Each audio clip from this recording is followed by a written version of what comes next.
السلام علیکم ورحمۃ اللہ وبرکاتہ۔ ناظرین کرام، وقف ترمیمی بل پر سپریم کورٹ کا عبوری فیصلہ۔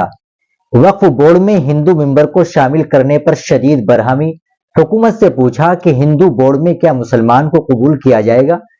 سپریم کورٹ نے وقف ترمیمی قانون سن 2025 پر عبوری فیصلہ سناتے ہوئے کہا ہے کہ جو جائیدادیں عدالت یا عوامی استعمال کی بنیاد پر وقف قرار دی گئی ہے ان کو ختم نہیں کیا جا سکتا ہے۔ عدالت نے مزید کہا کہ وقف بورڈ اور مرکزی وقف کونسل کے تمام ارکان مسلمان ہی ہوں گے، البتہ جو افراد سرکاری حیثیت سے شامل کیے جائے ان کا تعلق کسی بھی مذہب سے ہو سکتا ہے۔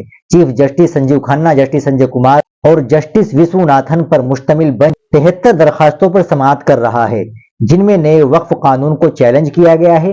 عدالت نے یہ بھی واضح کیا ہے کہ کلیکٹر اپنی کارروائی جاری رکھیں گے مگر جب تک وہ زمین پر انکوائری مکمل نہیں کرتے اس جائیداد کو وقف نہیں مانا جائے گا۔ سماعت کے دوران عدالت نے مرکزی حکومت سے سخت سوالات کیے، خاص طور پر ان جائیدادوں کے بارے میں جو وقف بایوزر یعنی عوامی استعمال سے وقف قرار دی گئی ہے۔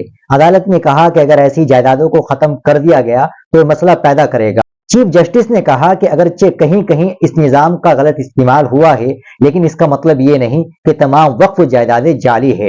عدالت نے یہ بھی نشاندہی کی کہ 14ویں سے 16ویں صدی کے درمیان تعمیر شدہ کئی مساجد کے پاس سیل ڈیٹز نہیں ہوں گے، اس لیے انہیں رجسٹر کرنا مشکل ہے، اسی لیے ایسی جائیدادوں کو ختم کرنے سے گریز کرنا چاہیے۔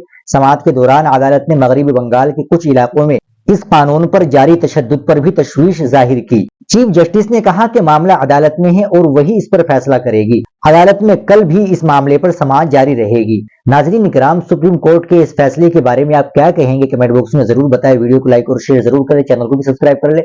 ملتے ہیں انشاءاللہ اگلی ویڈیو کے ساتھ۔ السلام علیکم ورحمۃ اللہ وبرکاتہ۔